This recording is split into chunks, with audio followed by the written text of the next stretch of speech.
Everybody, this is Scott George, and this is another episode of The Wolf and the Neural Network. We're going to do this one a little different. I'm just going to walk around my house and talk from my phone.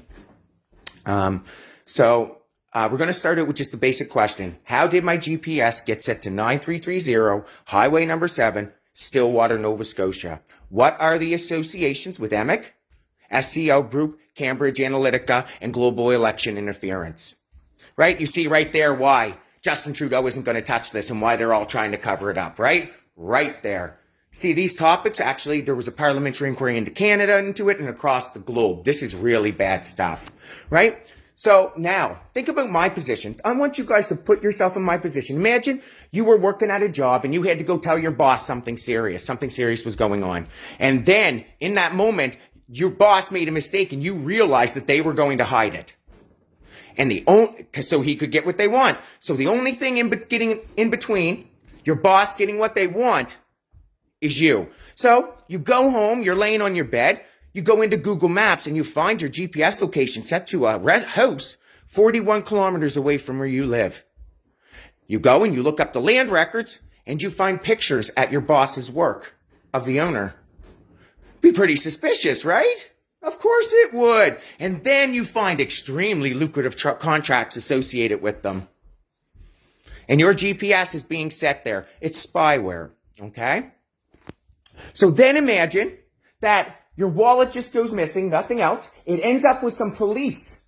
And you're saying, wow, it's so weird, right? You have witnesses, you called immediately to cancel it, and they're talking at you like you did something wrong. And then a few days later, those police officers get jobs with your boss back at J.D. Irving. And then they're the ones who are sent to investigate. Can you imagine? What would you think's going on? And then I absolutely dominated them in the investigation. They mocked racism and harassment on their own recording. And then I was stalked up and down the road by police as I was protesting racism. Right? So when I tell you why Stephen McNeil and those parties resigned, they got absolutely dominated. But he didn't resign to end this. They needed to cover up for Big Daddy. That's exactly what they were doing. See, here's the thing with Tim Houston. He came in September 2021, right? So he'll say, well, I couldn't know what happened. Exactly. So when $10 million plus dollars a year, that's a lot of money. People do a lot of bad things, right, Tim? But no, they're just good people. But this guy from Ecum Secum, obviously a bad person. Doesn't make sense. He knows it, but what works for him? Exactly. So you want to know why he showed up the morning mom died? So he could control the narrative because it works for him and daddy. Welcome to the real world. Right? Think about that. The morning my mother died, they would have done a behavioral assessment and said, we have to talk to this guy. So then they must have known if we don't talk to him, what that's going to be, right? Think about that. Obviously, they were trying to set me up. If I would have said anything, done anything, what story would they have all played? What story? Jamie Irving, just 28 days earlier, became executive director of Post Media, took his throne. What story was he going to play? The story where they stole a freaking historic apology, terrorized me, threatened to disable women, children, cancer patients, lied about an investigation, mocked racism and harassment?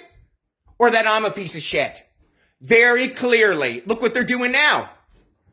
I'm very clearly just a piece of shit, and that's exactly what they were all going to do. So, Tim Houston, I'm going to take my fucking dick and ram down so far down your fucking corrupt fucking throat. You fucking disgusting cocksucking piece of fucking pig shit for a man. You could have ended this. You could have issued a statement. What you did was a massive breach of trust. Massive. Massive. It was criminal negligence. It was criminal assault. You know that Kristen Holm is lying, and then you showing up. What do you think she's going to put in her record? Of course, he's just retarded. He just made it up. So think about that. Not only do they know how I'd take this if they didn't talk to me, they knew what those people would do and lock me up and say I'm retarded or there's something wrong with me. So why would he do what he did? And not follow up, right? So then you say, okay, maybe it was hard. He would follow up in a few days. Didn't. Because the dirty fucking cocksucker always wanted to fucking frame me. Right? And it looks like maybe he was there with his kid. So then if I would have yelled, well, a kid was around or whatever. I had no instant of yelling. You won't find any of that shit in my fucking past anywhere. right? What you will find is that dirty fucking cocksucker did try to set me up. And I will be arresting him on February 21st, 2024.